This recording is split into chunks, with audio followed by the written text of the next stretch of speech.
All right, folks, welcome, and I'd like to call to order the Champaign County Board Environment and Land Use Committee meeting at 6:30 by my phone. Ignore the clocks on the wall, they don't know what they're talking about. Would the clerk call the roll, please? Rogers, Present. Varney, Here. Owen, Here. Rodriguez, Storr, Present. Esri, Here. Thorsland, Here. All right, we have a quorum with one member absent. I'd entertain a motion to approve the agenda with So addendum. moved. Moved by Owen, second. Second by Mala. Sure. Thank you. Sorry, I called you. You get the next one. Is anyone suggesting rearranging the agenda at all, or are we good with the way it is? Good the way it is? All those in favor? Aye. Those opposed? The agenda is approved. We have before us the minutes from February 8th, 2024. I'd entertain a motion to approve those minutes of the regular meeting. Moved by John. Second by Chris. Microphone, please. There is a correction, Elizabeth. I've already notified, so minor correction to the minutes. And Elizabeth assures me they will be up on the website by Monday. So, any others? All right, seeing none. All those in favor? Aye. Those opposed? The minutes are approved. I have some folks for public participation. I'll remind you that you have 5 minutes.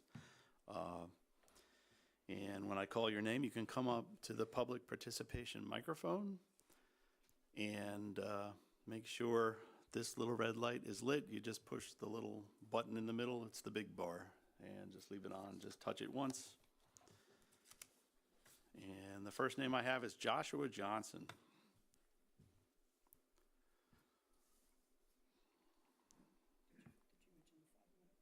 Yes, I did.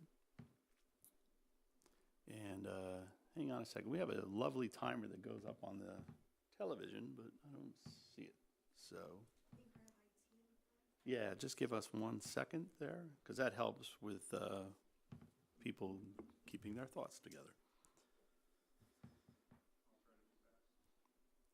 No need to rush. You get the full 5. You paid for it.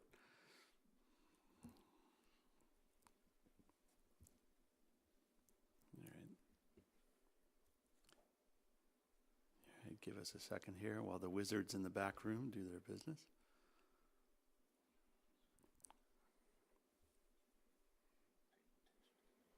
That's right.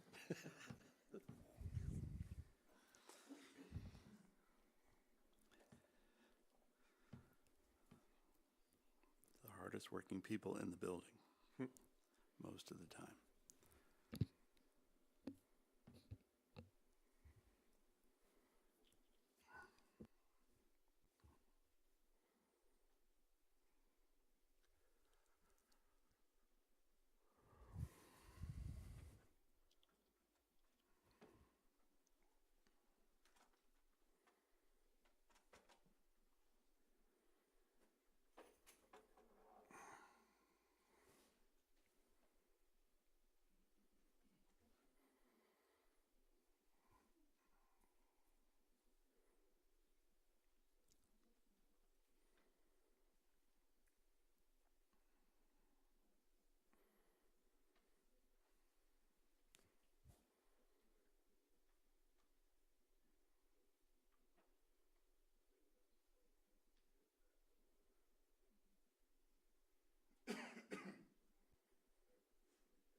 While we're working on that, we're going to put you on the honor system, Joshua. Okay. And we're going to go ahead and let you start and let them work on that while you're talking. So if you see a clock come up, ignore it, and we'll kind of keep a rough idea of where you're at right now. Okay, thank you. All right, go ahead. The floor is yours. Great. Just your name for the records.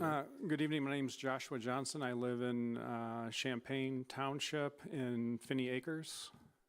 I just had a couple of things I wanted to talk about. But first off, I would like to say thank you for the ordinance that you passed on February 28th for the roosters. I heard a rumor that it was a unanimous decision, and as of last week, that was resolved, and it's greatly appreciated. I see in your agenda that you'll be talking a lot about the agricultural and farm animals in the subdivided areas of the township or in the county.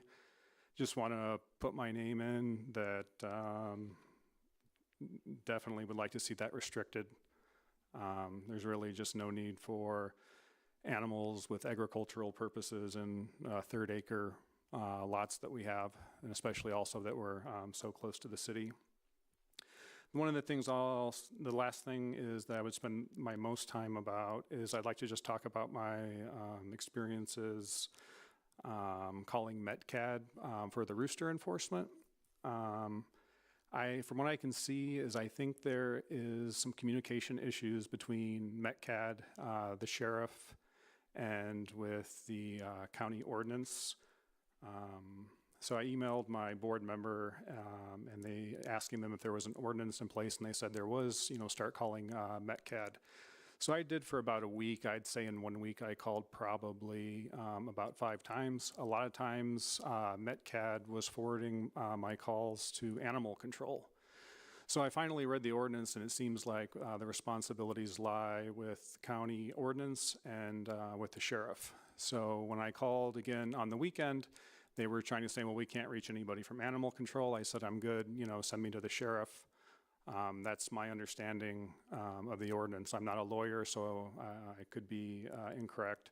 I spoke to a deputy, called me back. I explained what I saw. I sent the ordinance to him and, asked that some type of action could be taken. He says he wasn't aware that they could, but he would check in with his superiors, but I never ended up getting a call back from the sheriff. So Rooster's still going. I ended up calling County Ordinance Division. I spoke to Charles Campo, and we kind of just talked about the situation. And one of the big complaints I was bringing up is, hey, this ordinance went in February 28th, and it was just finally handled last week. What's taking so long? And I ended up finding out that METCAD is not sending any of the complaints that people call in.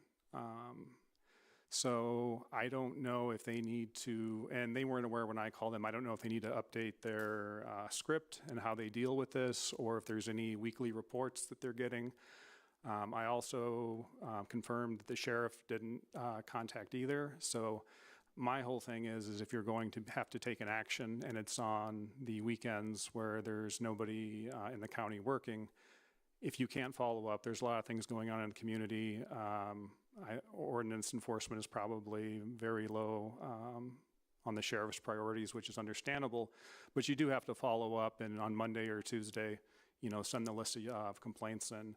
I know METCAD I just did a little research. I guess they have a board, and I think the sheriff has membership on the board, and the county, I believe, also has membership on that board. So I'm just asking next time that you all meet if you could just maybe iron out some of the processes and the procedures for this, just like for going forward. A lot of people, there were probably a lot of complaints, and people just weren't following up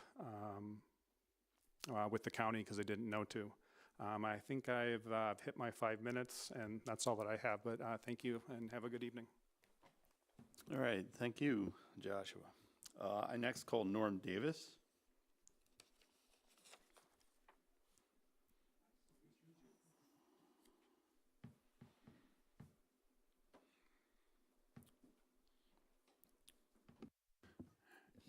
I'm Norm Davis. I'm the supervisor for Champaign Township.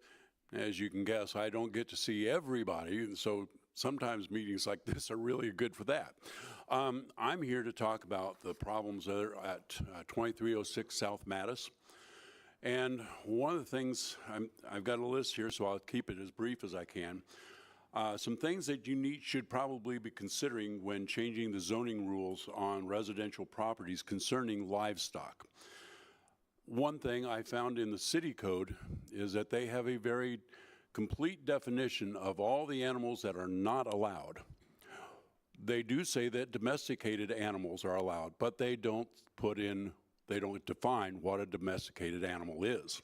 I would suggest that perhaps you might want to be a little more clear on that one. We should also be looking at residential zoning as opposed to agricultural zoning.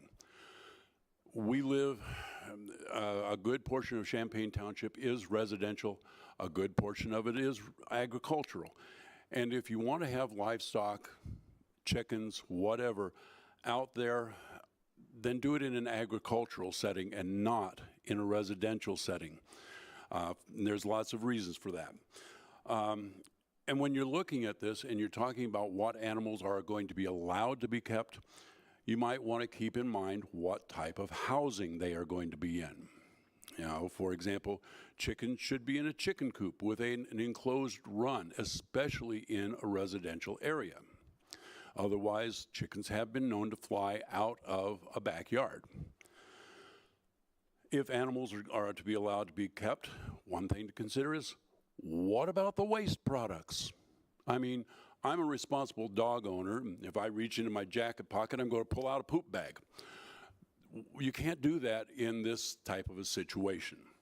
You have to be able to be taking care of that. You need to be considering things like the wastewater management, MS4, and the floodplain.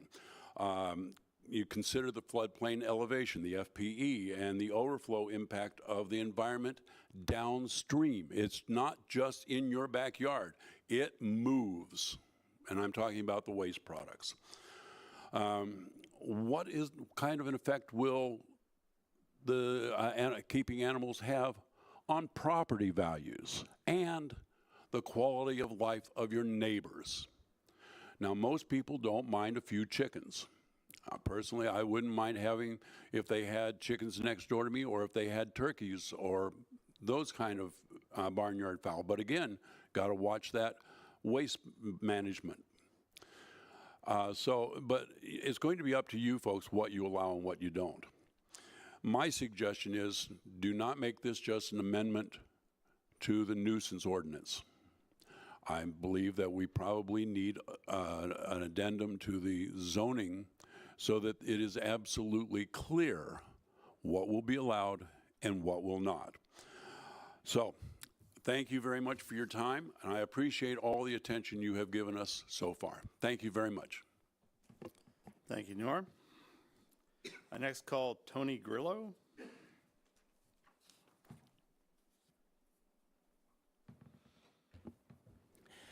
Hey there. I am here regarding, I think case, what is it? I keep forgetting. 111S23, the 6 megawatt solar array there on the east side of Bonneville.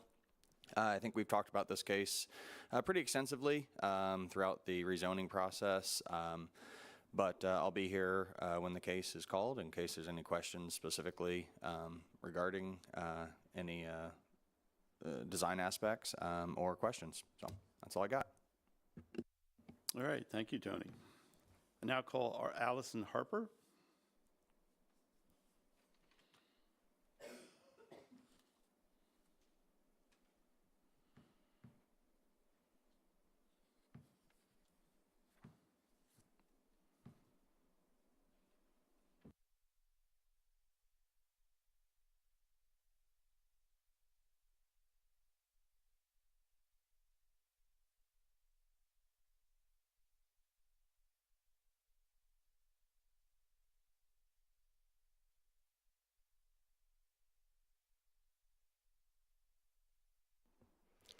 Sorry if I stutter or anything. I'm quite nervous. But hi, my name is Allison Harper. I am born and raised in Urbana. Since becoming an adult, I've moved to Champaign, and more recently to Champaign County. I've always loved animals, both as companions and, like most of us, to consume. That said, I'm deeply pained by the practices in commercial animal production. The high density, the short lives they live, it's really hard to know that that's where my food is coming from. You know, In an age where supermarket shelves are stocked with products from far-flung places, the value of knowing where our food comes from cannot be overstated. By bringing production closer to home, we not only ensure freshness, but also reclaim a sense of connection to the food that we consume. The ability to raise animals in our own backyard is not about just convenience or preference. It's about autonomy.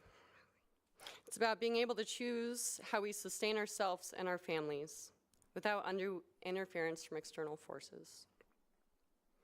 You know, for centuries, our ancestors relied on backyard production to provide for their communities.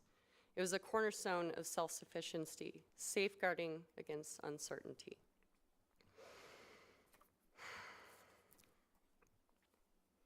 Now, in the past year, that dream of raising animals became a reality, or so I thought. On county property with half an acre, we started with chickens and what seemed like the support of our neighbor at the time. It has been immensely fulfilling and rewarding for me. I literally struggled with my appetite and was underweight before producing my own eggs. This feels like a fundamental right for humans to raise food for ourselves. And if we can't do that on county land while following safe practices, I don't know what world we're going into, honestly.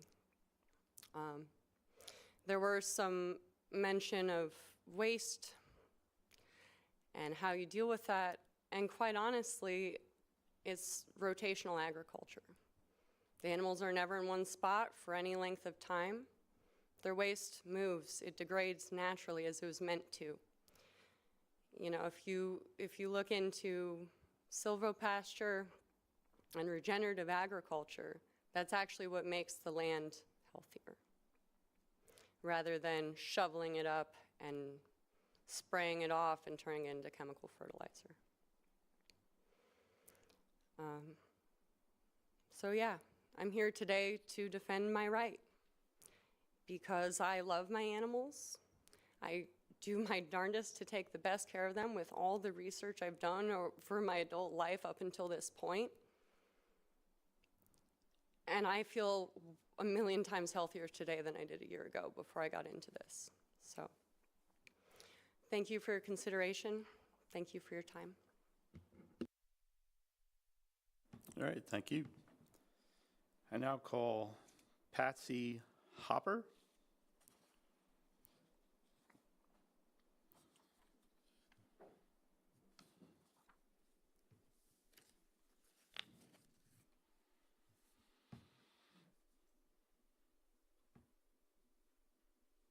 Hello, I'm Patsy Hopper, and I'm here. Microphone, just push that big bar right there, and you're good. Go ahead. Okay. Start again. I'm here to support their rights to grow food in Champaign County, which is a county of farmers. It always has been, and we all deserve the right to grow what we want to eat. Last August, I took a picture at Walmart of one tomato. It was $1.98. That doesn't do anything for food security. $1.98 for one tomato in August in Champaign County. That's too much. And this rooster thing, I don't even have pets. I don't even have a dog or a cat, but the roosters moved to my house that were in contention last week. And at 7 o'clock, I had to get up and wake the rooster up. I mean, I don't know what I have never heard him in a week. A couple times he crows in the afternoon, but as I say, I got up at 7 and he was still sleeping. I thought the coyotes probably ate him, but no, he was just out there sleeping. So, you know, people have to know where their food comes from. If you eat eggs, there are roosters, and they're in Champaign County, not in the city. If you want to live in, I understand that. So if you buy your property, buy it in the city if you do not want pets around. But in Champaign County, there are going to be pets close to your house often. There are a lot of county properties that are close to city properties. And, you know, you should not buy land by by county property if you are so against animals or any kind of agriculture, because we are an agriculture county. And so that's all I have to say. Thank you very much for your time, and I hope you support agriculture. All right, thank you. I now call Andrew Hopper.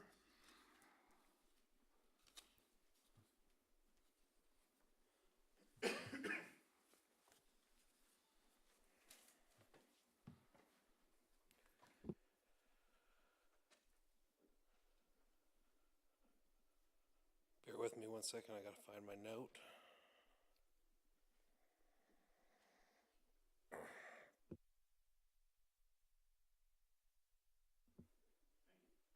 Good evening, my name's Andrew Hopper. I'm the homeowner at 2306 South Mattis Avenue in contention over my animals. I'd like to start by saying I'm proud to call Champaign County home, a place blessed with some of the most fertile agricultural land in the world. Today, I'm before you with a plea to halt the advancement of new laws that hinder our citizens' fundamental right to cultivate their own food on their own land. Champaign County's identity is deeply rooted in agriculture, an identity we must cherish and protect for generations to come. According to the county's definition, agriculture encompasses a vast spectrum of activities, including the growing, harvesting, and storing of crops, such as legumes, grains, fruits, and vegetables. It also encompasses livestock and poultry, farming, forestry, horticulture, and more. As we gather here today, let us reaffirm our commitment to the preservation of agriculture in Champaign County. Let us stand united in defense of our citizens' right to grow their own food on their own land.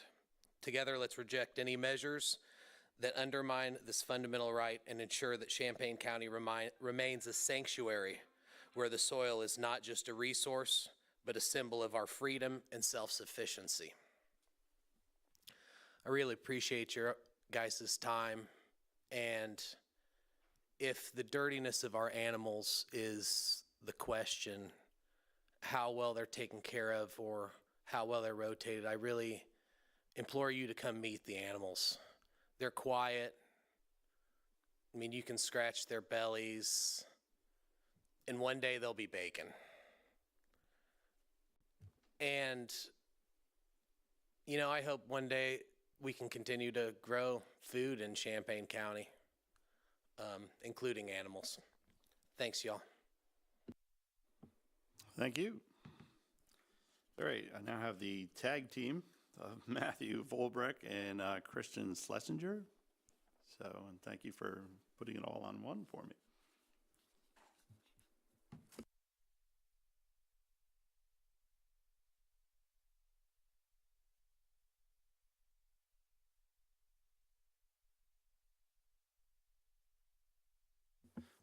Thank you for hearing us tonight. My name is Matt Volberg. I'm with Westwood Professional Services, and I'm here as Forefront's consultant for the Bonacci 1 and Bonacci 2 solar projects. And I'll let Christian introduce himself quick. And Christian Schlesinger, Forefront Power. And yeah, we just want to thank everyone for being here tonight and just give you a really quick rundown of our project proposal, and then let you know that we are going to definitely stay for the hearing portion of ours, and we'll be here to answer any more additional questions. So the Bonacci 1 and Bonacci 2 solar projects are two co-located community solar projects. The Bonacci 1 project consists of 22.49 acres, and it's a 3.5 megawatt AC project that will consist of 9,542 solar panels, which are bifacial 530 watt modules. And they're constructed of a laminated glass that is coated with an anti-reflective material. And so that makes them very resistant to breakage. And then also with the anti-reflective material makes them, resistant to glare. And they will be mounted on single axis trackers tilting between 60 and negative 60 degrees. The project will include 14 inverters and a 7-foot fence. And then the Bonacci 2 site, which is co-located just to the west of Bonacci 1, will be a 15.96 acre site, 2.5 megawatt and then 6,552 solar panels constructed of the same materials. And this project will include 10 inverters. And then the two projects will share a single point of entrance from East Windsor Road from the north, and there will be a gate there. And then the other thing I wanted to do is we first had our initial hearing with the zoning board back on January 25th. And we got there was a lot of public participation, there was a lot of public comments, and we took a lot of those comments and we've done a lot of work, we feel, to meet those comments and address them. And so, so some of the things we've done since that initial meeting was we reduced the capacity of Site 1 to 3.5 megawatts from 4.5 megawatts. And what that allowed us to do was to eliminate some of the panels on the north side of that project area. And that moved our project further away from the vet clinic. The vet clinic was here and had some concerns. And it also allowed us to get rid of one of the variances we were asking for, which was the variance from, because we were only going to be 45 feet from an adjacent property line. And that moved us back into compliance with the required 240-foot setback. And then also we revised the screening plan for both sites to drop American elderberry and replace it with an evergreen arborvitae species. And that was at county staff request. They felt that species of shrub would provide better screening for the neighbors, so we replaced that in our plan. And also the property to the south is owned by the Urbana Park District, so we had a lot of conversations with them about seed mixes and a lot of other things. So we worked with them, and then we also actually had a meeting with them kind of outside of the county process, but we did have a virtual meeting with them to review the project and kind of talk about a lot of their concerns. So we tried to address those as the best we could. And so some of the things that came out of that was that we added additional screening to include the entire east side of Site 1, which is the side fronting the north-south road, so that essentially the whole thing will be screened now. Even though there was portions that were outside of the required screening, we added that screening back in to make sure the entire east side was screened. And then we also added additional screening on the south side, which was separating our property from the Park District property. So we had portions of that didn't require screening, but we added screening back in at the request of the Park District. And we also added the inclusion of a solid fence, either a solid like wood or vinyl fence or vinyl slats within the chain link fence to provide additional screening and some noise buffering from the Park District property. We also completed a noise study that shows that the noise levels from both sites will be within state compliance guidelines, and the noise study concluded that the noise levels from the project will be imperceptible compared to the existing ambient noises. And we also had a meeting with the veterinary clinic, so they had a lot of concerns, but in the end, they actually spoke for us at the last meeting, so we really appreciate that. But I think we've been able to meet the neighbors' concerns. So again, thank you very much for your time, and we will be here later on. If you have any more questions, feel free to call Christian and I back up. Thank you very much. Thank you. I now call Eric Oth.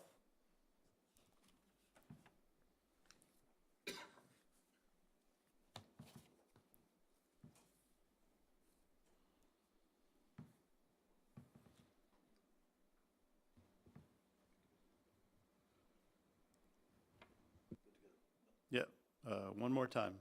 More time. There you go. Okay. My name is Eric Oth. I live at 2220 South Mattis. I am the property immediately adjacent to the north of 2306 South Mattis. And if I can beg your indulgence for a moment here, I have a petition here that was signed by neighbors in our neighborhood. If I might just read that. And just by way of a illustration, the property in question is the one in blue. The ones in red are all the signatories to this. It's the T.A. Fritchley subdivision in Champaign County here. And whereas the conditions of the property's yards is inconsistent with the intention and standards of an urban residential neighborhood. 2, the lack of maintenance of the property, the presence of equipment in various conditions of operation and disrepair, and the presence of assorted trash and refuse is noxious and offensive and constitutes an annoyance and a nuisance. The presence of farm animals is noxious and offensive and constitutes an annoyance and a nuisance, whereas the animal structures and accompanying materials are a visual blight. The sounds of the various animals are offensive to hear, and the excrement of the various animals are offensive to smell. The tract is part of T.A. Fritchie's subdivision and violates a restriction that limits the number and types of animals that can be housed and kept on the property. And these conditions impact our ability to use and enjoy our residences, our quality of life, and the values of our properties. So, again, as I said, these are signed by all the neighbors in this neighborhood, which was established in 1955 as an urban residential neighborhood, and is currently zoned residential. So anyone that wants to deviate from what a conventional neighborhood is will find there's plenty of opportunities, and we support their ability to go out and do so, but not in this area. In fact, the community has noticed this. There's been occasions where, like in Tom's mailbag, an article of February 4th of 2022, where someone just wrote in to say what's going on with this property. And then in Kathleen's mailbag, more recently in August of 2023, where, again, these are just people noticing what's going on with this property. What are the conditions going on here? And finally, I was approached by WCIA a couple of weeks ago to say, would you go on record? And I said, to speak about this. And I said, yes, I will. Because what started out as seemingly just, unkempt conditions has devolved into an accumulation of trash and litter, and has then progressed into animals. And I will give Allison such, credit for maintaining the animals in a reasonable fashion, yet it's not for this neighborhood. And when the hooved animals, the pigs, finally came in, we says, this is too far. Our tolerance has been mistaken for acceptance and promotion. No, that is not the case. We've simply been trying to be civil. We've tried to be neighborly. We've tried to say, please address this. But it's fallen on deaf ears, apparently. So that's where we're asking that some consideration be given to the nuisance ordinance and to the zoning ordinance to help restore what is supposed to be a urban residential neighborhood, and that if someone wishes to pursue agriculture of this nature, well, there are opportunities to pursue that elsewhere. So I appreciate your time, and thank you. All right, thank you. Elizabeth Reddington?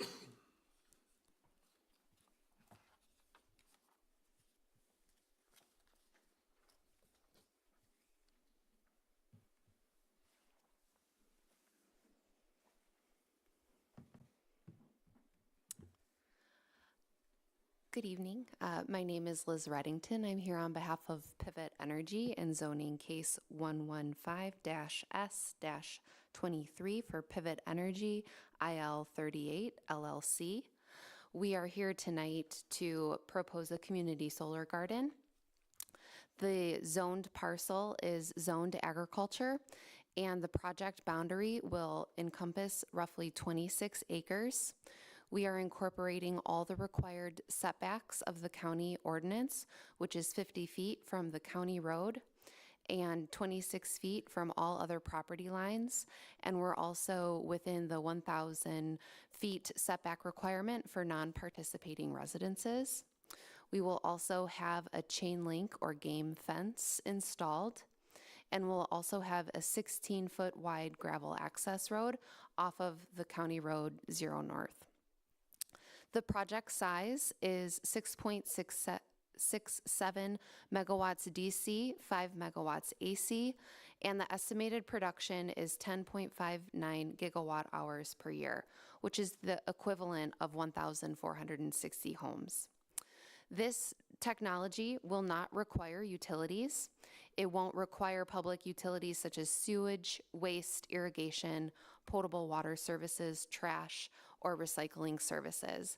And we will only be having an interconnection agreement with the existing distribution lines along that county road. There's also been found to be no threatened or endangered species through our research with the DNR.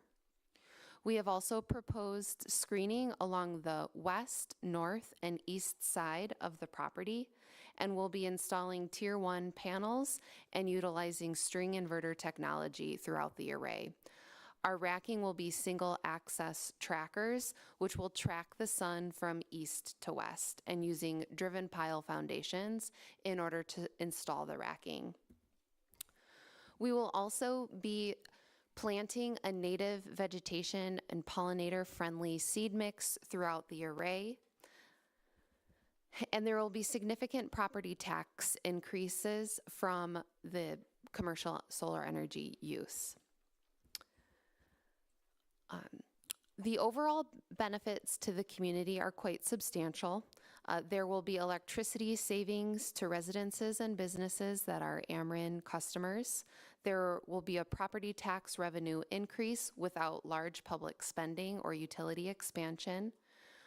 Our practices include encouraging workforce training and development programs for our sites, and our contractors will contribute to the local economy.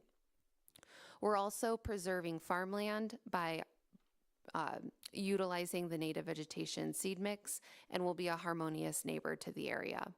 We'll bolster the existing distribution grid for future grid reliability, and overall we will be contributing to the renewable energy portfolio standards that has been approved by the state of Illinois. I'll be here for when the zoning case comes up in the agenda if there are further questions. Thank you. All right, thank you. That concludes the list of slips that I have. If anybody else would like to speak tonight on any of the topics on the agenda, raise your hand now, or I'm going to close public participation. I don't see any other takers. I think we've heard from most folks in the room anyway. So public participation is closed. We now move on to communications. Is there any communications from members of the board that they would like to share with the rest of us? I have one. I'd like to welcome Don Owen. This would be his first ELOC meeting. He replaces Kyle Patterson, who stepped away from the board. We haven't had a couple meetings there, so we haven't had a chance to have Don participate yet. So welcome, and thank you for serving and being here. And let's move on with the rest of the evening. Item 7 is new business, items for information only. I think we have a lot of correspondence that came in. It's in your packet. This all sort of falls under A through E. We have a letter from Philip Carper of Seymour that came in March, an email received from Mary Mrozak of Seymour. These were both regarding nuisance roosters. Another letter from Mary Mozark of Seymour regarding nuisance roosters that came 5 days later. An email from board member Ellie Hanauer Friedman regarding keeping of livestock in a residential district.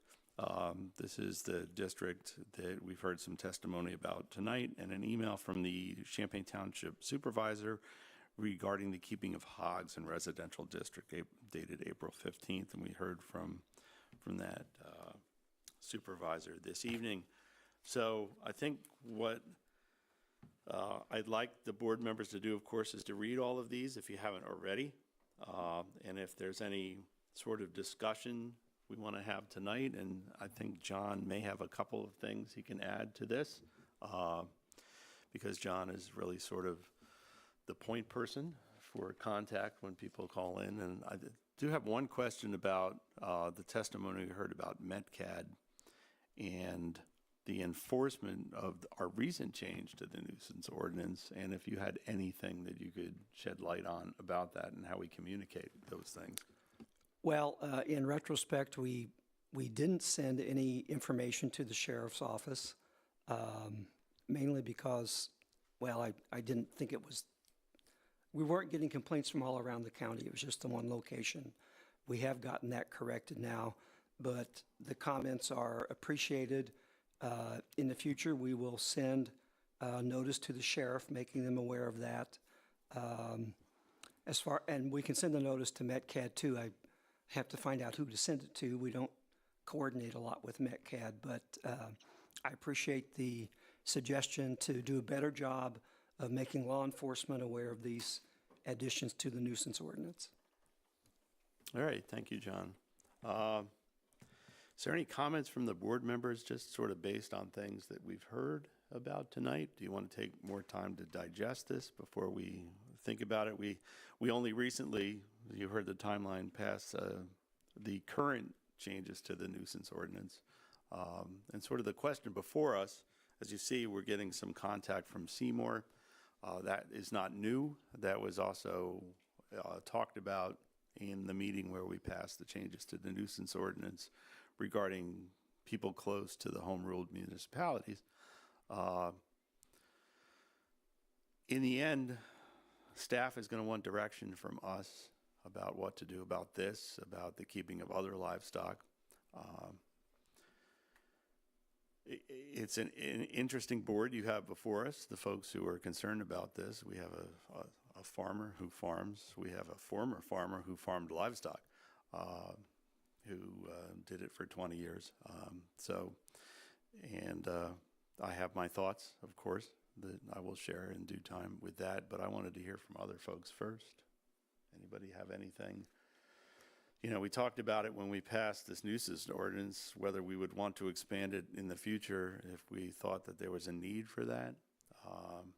It seems that it's not just roosters that maybe we need to consider. There is a place for everything, and there are places where some things don't work as well. In deference to those, Chris, you have something you want to add? Yes, just as a point of information, we raised chickens when we lived in Missouri, and geese. For anybody, as a further point of information, do not raise geese and chickens together. I have stories, but this kind of reminds me a little bit of the recent controversy that we had with bees. A hive kind of might be somewhat, might work out pretty well in a residential area, but too many hives create a nuisance. And I not sure that we want to regulate the number of livestock per square foot, but maybe that's something we ought to consider. Thank you, Chris. John? So I don't know that I'm ready to do anything tonight on this. I think we need time to kind of compile our thoughts and get some more information. Some of the questions that are coming to mind for me are, I was talking to my brother today, his family, through his in-laws, they raise cattle and hogs and chickens and goats all within about, less than 100 yards of his house. And he's like, well, there's requirements for, in a feedlot, they have to have a certain number of square feet per head, things like that. Well, we're talking about residential subdivision. I can't imagine we have yards that are large enough to do some of this. So I'd like to know what some of the either best practices or if there are any statutory regulations on that. Are those things being enforced right now, or is that something we need to be looking at, enforcing something that's already on the books? And when there is an issue with that, who are we supposed to report this to? Is it the Department of Agriculture? Is it a zoning thing? It doesn't seem to be something in some of these cases the county would handle if it's not a zoning ordinance violation. I'd like to know what best practices are being used in other counties as well, because I'm sure we're not the first, and I think we kind of talked about this previously, how this is something we hadn't updated for a while. And so I am sure that there are other counties that have faced this issue before, and maybe we need to see what some similar counties are doing already and see if somebody already has a solution to this. So I would like to see us study it for at least a month, so we can try to get some of these answers that we need, so that when we do, if we do act on this, we're considering all sides and making sure that it's not something that we're going to have to go and correct right away. either. Anyone else? Don? I'm with John on that. I think that this is something that needs additional study. I think one of the areas where I don't want to say I see concern. One of the areas that I'm curious about and that I want to add to the study is this area is right along the Finney Branch, and so I am concerned about groundwater, and I know from much more limited experience with livestock than some of the people sitting around me up here, that groundwater is a really big concern. My family owned a farm north of Minneapolis growing up that was right on the Rum River, and there was quite a bit of regulation and concern about agricultural runoff, whether it's livestock or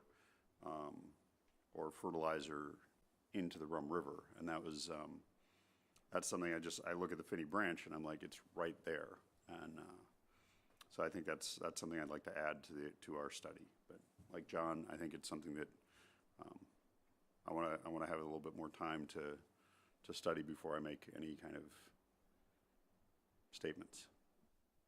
Mala? Thank you. I agree. I would also like more time before I consider what we would do, but I would also like more information on whether the zoning for residential areas versus agricultural areas. And I guess I can look into like the definition of the city for domestic animals. And I'd also like more information on if the sheriff's department is the appropriate like law enforcement agency to handle this. When I was a prosecutor, we had conservation police, so I don't know who contacts them, but that might be someone who needs to enforce the ordinance. That's who wrote ordinance tickets when I was a prosecutor, so.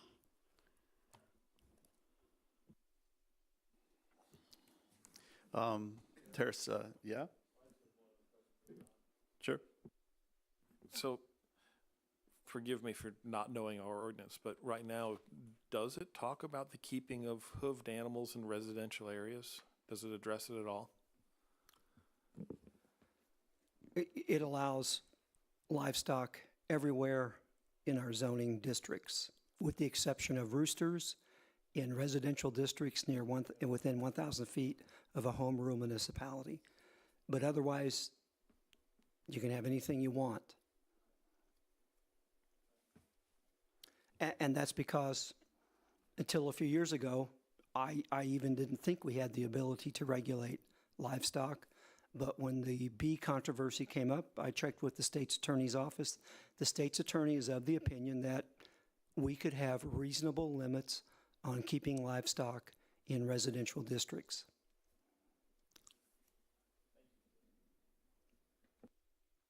Aaron? Again, this is a question, I guess, for John. So if we were to go ahead, these residential districts, they would include, I assume, all these small residential where there's a like small subdivision out in the middle of the county of 6-7 houses strung together along the road. Would that be a residential district? Those typically have the agriculture zoning. It's very unusual to see those. However, there are some very small, very old areas like, doggone it, the name is escaping me, but there's some, particularly in the southern part of the county, it was pretty common to have small enclaves that the county board zoned residential when the zoning ordinance was adopted. But if you think of these more modern subdivisions, they're all ag. But it is key, I think, to keep in mind that what are the expectations of folks living in Seymour and Penfield and Dewey compared to the expectations of people living within 1,000 feet of a home rule municipality, Champaign Township, for example. I think there's a wide variety of expectations in residential districts. Yeah, and that's kind of where I was, because if it, so there are, these, where there's 5, 6 houses in a row, and I may not, I don't know if I'm really expecting you to come back with any answers, because you've answered my question, but just, I guess, something for the committee to think of, well, what do we want to do about those areas, if anything, at this point in time, because who's to say someone out there, because I know the ones I'm thinking of are kind of between Rantoul and Urbana. There's some of those on the east-west roads, especially, that I'm thinking of. I don't know what any of them are, the subdivisions are called or anything, or but they've been there for a while, I know, and so someone there in the middle, I don't know what lot sizes they are either, but if someone in one of those happens to, decide, oh, I want to raise livestock, and then we start getting complaints in that setting, is it just, I guess, something to think about as we potentially move ahead, or whatever, just discuss this? Yeah, I have a couple thoughts. One is about the water, and I think you know or have inquired about fencing in particular. It's not even livestock, but fencing in a flood area. And I don't know if you have anything yet to update on that, John, other than that you've made the inquiry with the state. Yeah, no, I have a contact. I know who to talk to the state about. You can have fencing in floodplains, not difficult. We see it all the time. Fencing in floodway is a different thing. And along the Finney Branch, the floodway is it's a lot more extensive than I understood at first. Now, the depth of the floodwaters there's floodway in the Finney Branch with flood depths of only a foot. So I don't know what the state is going to say about fencing standards, but that is one thing we need to work through. Yeah, and I understand your question, Aaron. As an old District 1 person, I know of at least two very sort of compact residential areas. One of them is based entirely around a horse stable, and that's down near where the ex-governor lives. There's another, I forget the name of it, it has a lake in it, and it's a community built around a small artificial lake, high density, right in the middle of ag. And it's hard to zone for expectation. I understand what you're saying, John. We have a different, I think,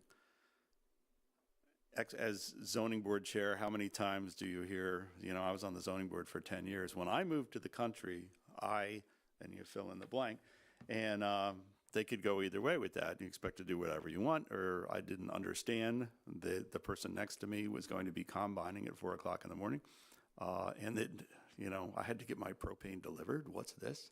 And so there is a different level of expectation between that and someone that's in Southwest Champaign or East Urbana, where you're on small lots and you're close together, and generally the fences between neighbors are to keep your dog in.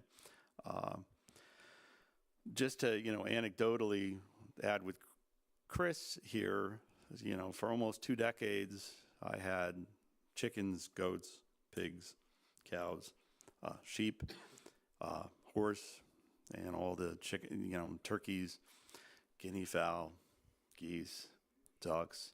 Yeah, it wasn't entirely my idea, but as the person who lived there, I was certainly involved in it. There is a level of effort that I commend the people that commented tonight that you have to commit to take care of these things properly. There's a place to do it. There is space that you need. I worry that the space in question is not large enough for some of the livestock in question. I know the end product, but there's a path to get you there in a period of time, and a pig gets big.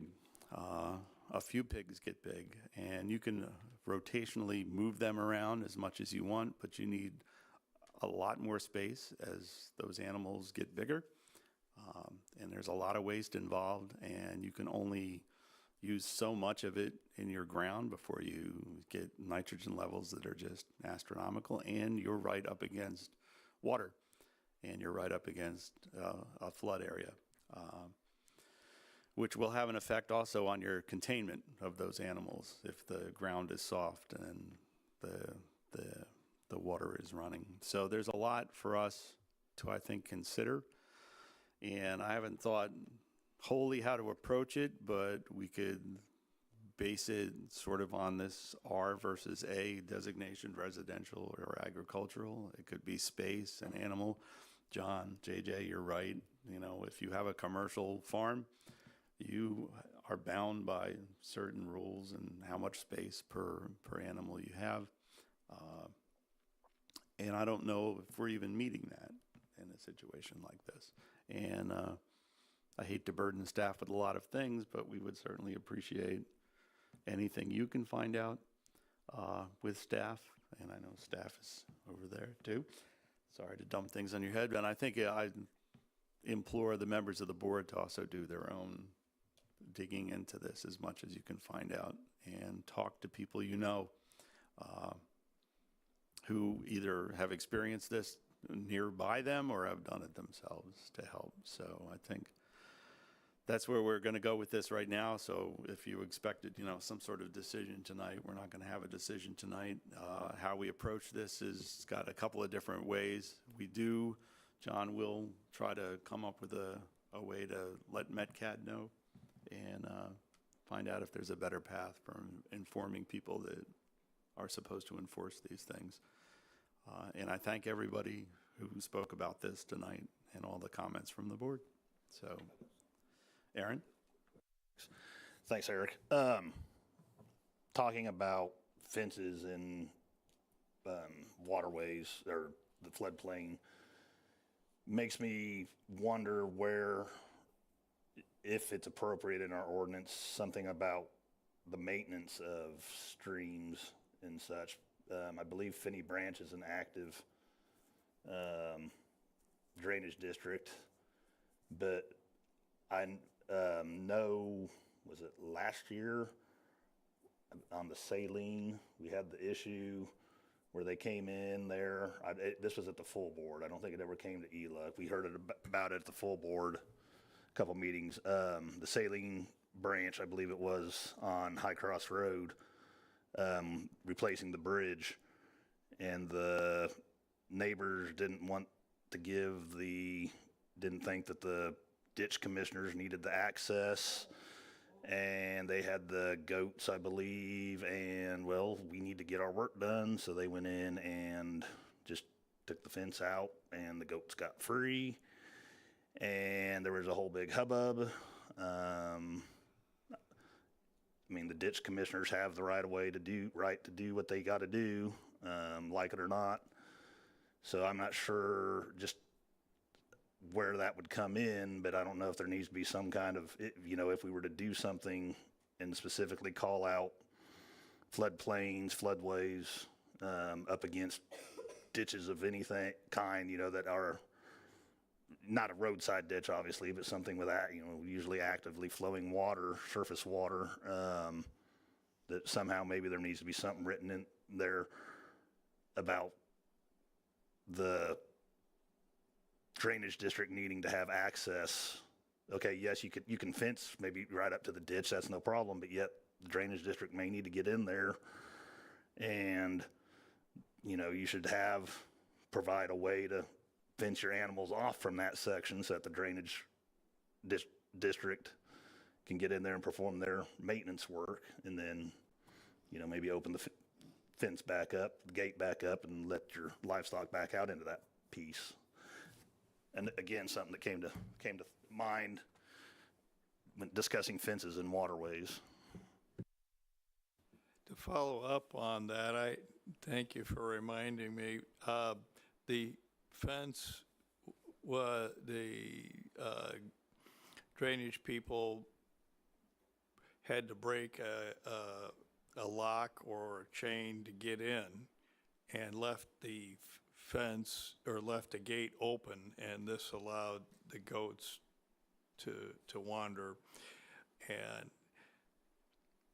after all of that fuss, the obstruction, a log or a tree trunk in the or large branch in the ditch was at issue, and somehow managed to free itself and float to some other part downstream of the ditch, and that was the resolution. But that resolved the issue at hand, but it didn't resolve the problem of the drainage people having to get to the ditch from one side of the stream.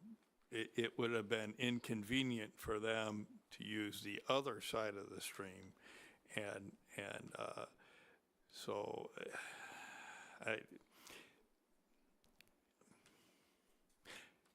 thanks for raising that particular point. It's kind of urban folks moving out into rural areas and not being too familiar with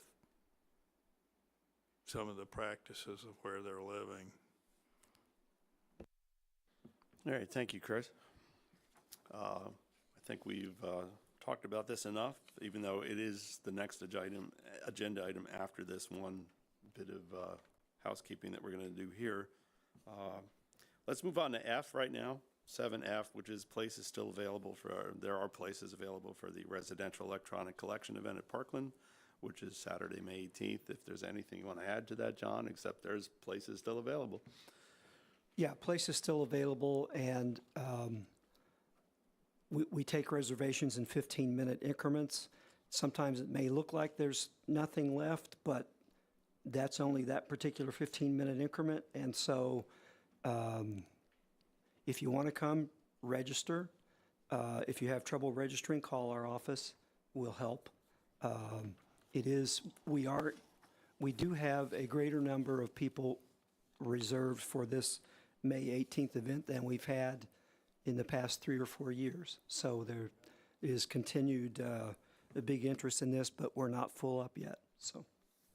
All right, very good. So if you're out there listening and you have 4 of those old monitors you want to get rid of, sign up, please, and get them in the proper part of the way stream. Moving on to 8, which is new business to approved by ELOC. It's guidance for the zoning administrator regarding the nuisance ordinance and zoning amendments to the restriction of keeping livestock in residential districts, which we've, pardon the pun, beaten this dead horse for a while tonight, and we've sort of given them direction already. I don't know if there's anything more anybody wants to add to that. And do you have any specific questions, I guess, for us as committee members? Any points that you would want us to clear up, maybe as to direction, the direction, I guess, general directions that we've given you? Do you have any, like, this, try and make it more specific or something?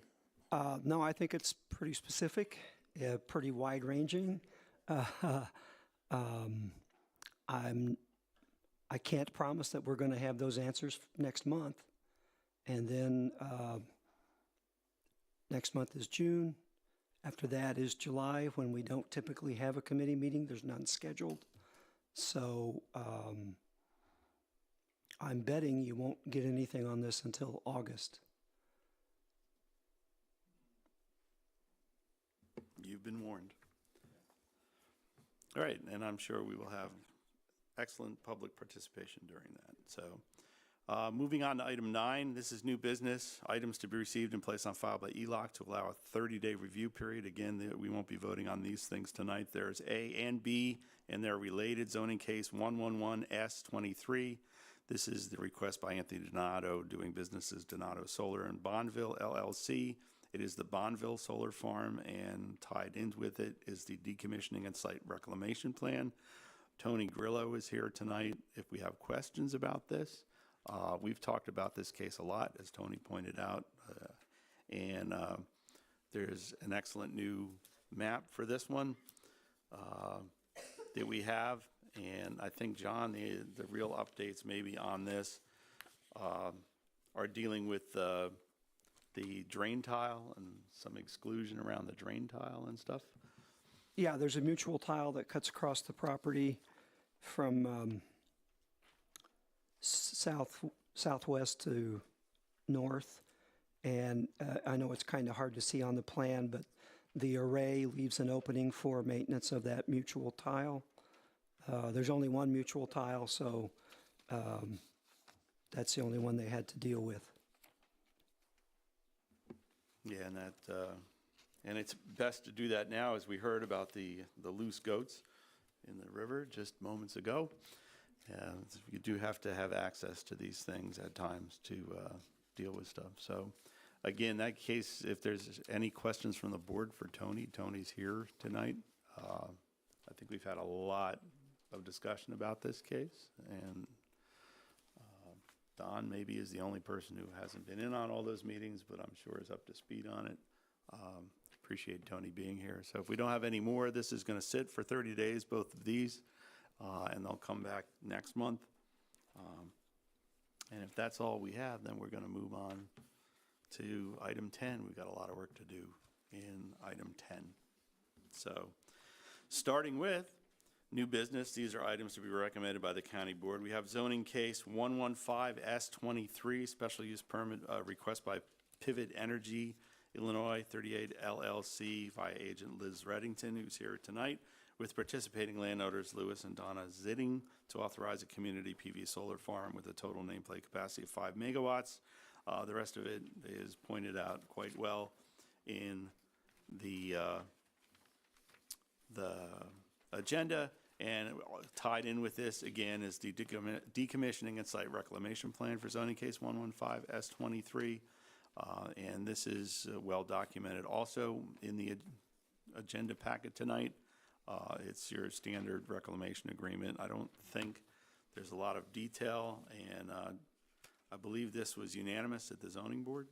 And this is, and if I'm correct, was this one the one that was, no, this is not the one waived by Urbana. Sorry, that's the next case. So this is ready to be voted on tonight.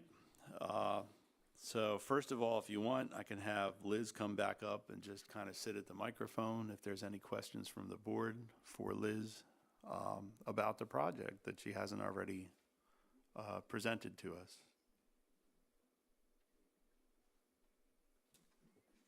Is there anything for Liz? Aaron? John, am I right in that there were public comments? Were there any negatives? I didn't think there were. Was there any real public comments, period, on this? There were no comments, Yeah. period. That's what I was thinking. Thanks. Yeah, that's a testament to the petitioner's application. So, and the work that they did. Did the board have any questions for Liz that weren't already answered? JJ? Hi, Liz. Thanks for being here. I was having discussions today with a school board member from down in that area, and I understand there may be some considerations about some property tax implications over the beginning years of the project. Have those been worked out with the school district so that this is going to move forward, or is there a chance that could be a problem moving forward? Do you mean, were they asking if they were going to be receiving the property tax? My understanding increase? was that there was some negotiations over maybe only not being taxed the full amount for the first few years. That was an original agreement, and now the Heritage School District is not agreeing to that. So it And if you sounds don't like they know, were asking about you know. a payment in lieu of taxes. Is that because? Well, no, it's the way it was explained to me is that, you know, as this comes onto the rolls, obviously it's going to be initially a big jump in the property value and things like that. So they'll have a bigger tax bill. And it was explained to me that for the first couple of years, it was going to be kind of ramping up until it got to 100% of its value. JJ, if you could hang for just a second. Folks in the audience, excuse me, folks in the audience, if you want to have some offline discussion during the meeting, that would be best done outside. We have space outside. So, all right, thank you. Yeah, we want to give Liz and JJ the floor. Sorry to interrupt. No, thank you for doing that, Eric. So basically, I guess what I'm asking is are the taxing districts on board with this so that, or does it seem like there's a problem? Or if you don't know about it, just tell me I don't know, and that's good enough for me too. Yep, so all community solar gardens in the state of Illinois are assessed in the same way. And so this was a state-approved methodology for property taxes. And so it is based off of system size, and it's based off of a value. And then furthermore, it is depreciated then afterwards. And so once we hit energization, or once we begin producing that electricity, that's when we will start getting assessed by the county on property taxes. And then we are, based off of the current mill levy for the site, we would just be breaking it down into different tax districts similar to how it's already being taxed, except just at a higher value. And so for the school districts, it's actually going to be a depreciated amount over the life of the system. So there won't be a regimented bucket of, a certain amount for the first couple of years. So they would be able to plan with the amount of property taxes coming to them. And I can provide that breakdown if that would be helpful. But yeah, and I have it here, but it's over a total for just the first year, and then it would depreciate from that year one. Mr. Farney, I'm wondering if maybe what you heard was in reference to either the Baywa project that has been approved or the proposed expansion of it, the second phase of it, because the second phase of that is in the Heritage School District. And I thought there had been some mention about things like that. But this one also is in the Heritage School District. So that's why, I could have been told wrong. So it's just funny the things that get brought up in conversation when I'm talking to folks in my district. Thank you.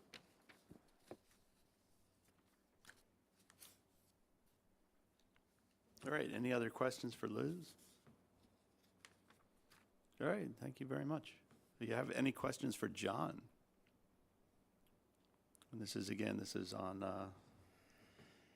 115S23, both the decommissioning and the plan itself. Well then, I'd entertain a motion to approve zoning case 115S23, both A and, yeah. Well, I was going to move. I was Okay. just going to move both of them. That's all. Thank you, Chris. And I got a second from Don, and I won't finish reading it because you guys are ahead of me. So all those in favor say aye. Aye. Those opposed? All right, that passes. Very good. Thank you very much, Liz, for Thank being you. here tonight. And this will go on to the full county board. Moving on. Hang on a second. Got to do my own housekeeping. Moving on to C, I believe we have, let me see if I can gang these together properly. C and D, and also E and F. These are, we have again the great maps. This was talked to tonight about our tag team. This is the B1 and B2 project. Let me just read these real quick. Zoning case 126S23 is a request by FFP, Illinois Community Solar LLC, a subsidiary of Forefront Power LLC, via agent Christian Schlesinger and participating landowner Catherine Bonacci, to authorize a PV solar farm with a total nameplate of 3.5 megawatts. And zoning case 127S23 is the part B, same people. This is a 2.5 megawatt. We heard testimony during public comment on both of these, and they both include the decommissioning and site reclamation plan for zoning case.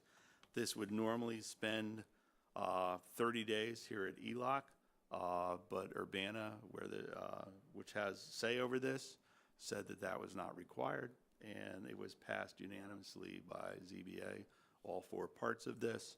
They're basically two parts of the same project. So, and they're here tonight, first of all, for any questions from the board members, if you have any. We've got a couple, so you're back on. My question is for you, John. Okay. At one point, several months ago, when I was in your office, is this the case that you said Urbana was going to protest at one point, and now they are not? Or was that premature when we were discussing about it? Things have changed. Okay. Originally, they did not waive the 30-day hangover at ELUC, and so we were all prepared for that. Well, no, originally they waived it, then they took it back. Right. And now they have waived it Now again. they waived again. Okay. So, and I think that's testimony to how well the petitioners worked with the Park District. Yep. And the city really decided there's nothing more that they were going to ask for. All right, great. And then if you would indulge me, I can ask, gentlemen, thank you for being here as well. I heard you talk about working with the vet clinic there, and you've answered their concerns, and they support this, right? Yeah, yep. So we met them at the first meeting. They had some comments, and they do have another facility actually right up against them. So they had some concerns about berms, noise. And so, so we worked with them. We completed the noise study, and we actually had a conference call. So my company has like a noise team. So we actually got a call with the vet clinic, their attorney, and our noise team, because I can't explain that nearly as well as they can. So we met with them on that. And then again, we also dropped the megawattage by a megawatt on that project area, which let us actually move the panels further away from the vet clinic and their rental. So they have a rental building there with residents. So they were very concerned, that we weren't going to be affecting their renters' quality of life. So yep, we worked with them. And then like John said, we worked with the Park District. So I think we addressed as many of the concerns of the Park District as we could. So I think the main concern we just really couldn't address was they were worried that we were going to cut access off from them. And obviously they were also hopeful for like a residential development on this parcel. But I think through some of the work we did, we showed that there is still access from the west if the parcel to the west of us develops. And also some of their concerns were kind of already a moot point with the solar project, the solar and the data center that was already being built was essentially blocking that access before we even got to the table. Sure. So. Okay. And then has there been any communication with that one home that's on kind of the southeast, just southeast of the development? There's one home that's right along Route 130. On the west side of the road? It's on the west side of the road, so it's due south of your project. Yeah, they were there at the first meeting. We've not heard from them since. So, Okay. We did have 2 ZBA meetings.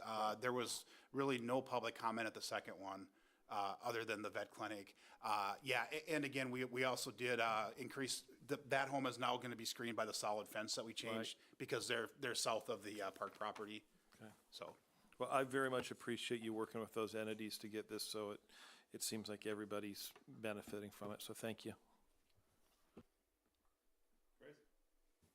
I have all of the issues that the Park District, you mentioned this earlier, but have all of the issues with the Urbana Park District been mostly resolved, or? Yeah, I mean, I think we've resolved all their questions other than if we didn't build, if we could, and again, their desire for that property to be developed it's a long ways out. The city has no plans for sewer and water down there, and so I think the Park District really understands that, and I think they were appreciative of the work we did. We shared our pollinator mixes, our seed mixes with them, in the call we had with them. So yeah, I feel like we've addressed their concerns to the best we can, and I think that we've shown that our project will not impede development on the Park District, and it won't impact the quality of the Park District experience, if they get the park built, or when they get the park built. Thank you. I drove by and I looked at the other existing solar farm that's just to the west of the animal clinic and the area there, and I didn't see any evidence of runoff and particular problems that that some of the neighbors had raised about concerns about runoff. So thank you for resolving those issues. Very good. Good on you. Oh, and I'd like to commend the planning and zoning staff for going through it. This is an awful lot of stuff to go through, and it's almost mind-boggling. Aaron? This is actually more, I guess, of a comment. I do appreciate you working with the park district in putting in the solid fence to cut down on the visibility that they were worried about. I just know you mentioned wood and the slats and potentially a chain link. I just know if I were building it, I don't know that I would want wood. I would want it may cost more up front, but whatever's going to do the job and be there for the longest with the absolute least maintenance. I don't know that wood would be my first choice, just because I wouldn't want to be getting the call back that, hey, there's a panel rotted out. I appreciate you doing that, like I say, but that's just my comment that I would be looking personally for.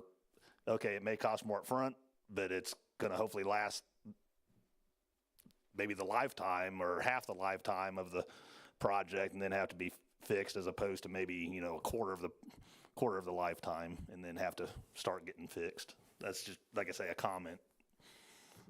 Yeah, and it's likely going to be chain link with the slats. We did have our noise team look at that a solid wood fence versus chain link with the slats, and our noise team, when they ran the model, said there's really no difference in the sound level. So that was the reason we were kind of leaving some flexibility in there. But yeah, so that'll kind of be a construction decision. Yeah, and just for the record, I don't think you need the noise team to answer this. It's a solar farm, and the amount of noise that you expect from a solar farm at night is very, very low. It's zero. Yeah. So yeah, that's another point. The only time the inverters are making noise is during the day. During the day, and it's a very inaudible hum. I mean, it's like 80 decibels at 10 feet, and I think the nearest property line is like over 400 feet, so it's going to dissipate really fast. And just your case, Liz's case before that, the Donato cases that we have, I appreciate what I'm seeing as a trend with this as you come in and propose a solar garden or a solar farm plan, and there's been more and more work with adjacent neighbors and with staff here and with the community around it. We've seen a lot of these cases where changes were made based on input once people knew what the plan was, and most of the petitioners have been very accommodating by that, and I think that's super helpful. There's other things that maybe we discussed tonight that I wish that communication between parties would be a way to resolve it, so that we don't have to do a lot of things to get it. So thank you for that. I don't know that we have any other questions. I don't think, John, you have anything you want to add to this? Appreciate all that. So if you'd like to omnibus these, this would be what, B, C, D, E, F? Am I getting that right? No, wait a second. No, C, D, E, and F. I'd entertain a motion to approve all of those. Mr. Farney, a second from Mala. All those in favor?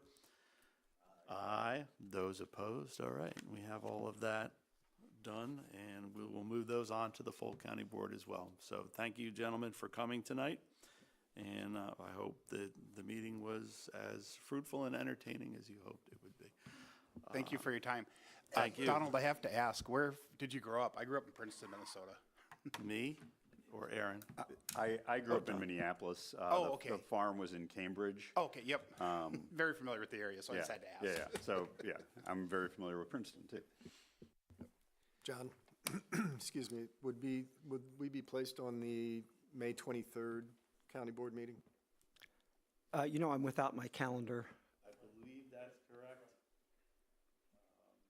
Thank you. Okay, thank you.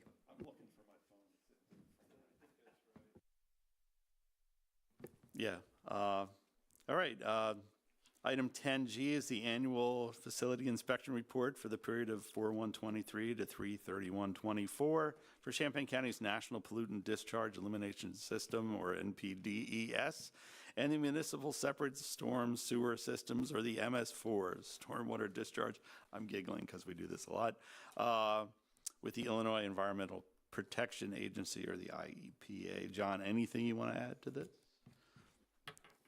I just would let the committee know that I was contacted by EPA in the past week, and we have our second audit coming up, and we'll keep the committee apprised of whatever outcomes there might be.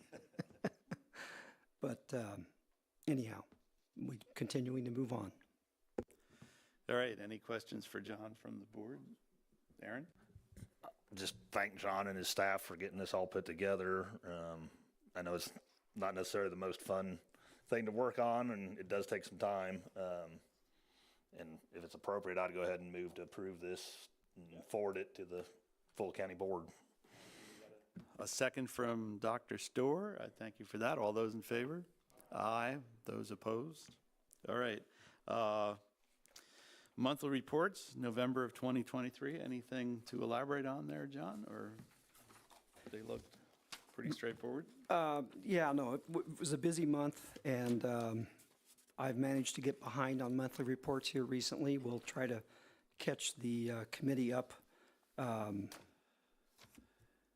over the summer, but we really had what I thought was quite a busy winter overall. And yes, with getting all of these solar farms done, it was really a busy winter. Yeah, I'll jump ahead to the chair's report and commend everybody who put all this together on staff. Really an amazing amount of work. So I think we'll let you slide on the monthly reports. This is just something that sometimes these things catch my eye, sometimes they don't. This is a nitpicky, total nitpicky. On the page 7, I believe, of your report, it's page 228, I believe in the packet. At the top, you didn't get it changed to November 2023. It says November 2022. Oh. All the other pages say November 23, correctly, 2023. Yep, And you're right. that's just one of those things that happened to, I happen to be looking at, and I looked at the other pages. Good catch. something that you might want to change. It's not earth shattering by any means. Just how wet are the fields over there? You clearly had some time to read, Aaron. Very good catch. So appreciate it. Yeah, so thank you, staff, really do. I know just to get to the agenda meeting, Liz, I think, had a wagon that she brought in our agendas on the single-sided paper. So I really appreciate you getting that all here. Designation of items to be placed on the consent agenda. I'm not in favor of putting the solar farms on consent just as a matter of discussion. I think the only thing that I would like to put on the consent agenda is 10G. And that is the report, and I think the board would agree. I always think it's good to have the full board able to discuss these without someone having to yank it off and look like there's some reason to yank it off. So, all right, I appreciate everyone. I think that unless there's other business, I declare this meeting adjourned at the consensus on the 2 clocks is, I'm going to call it 8 o'clock.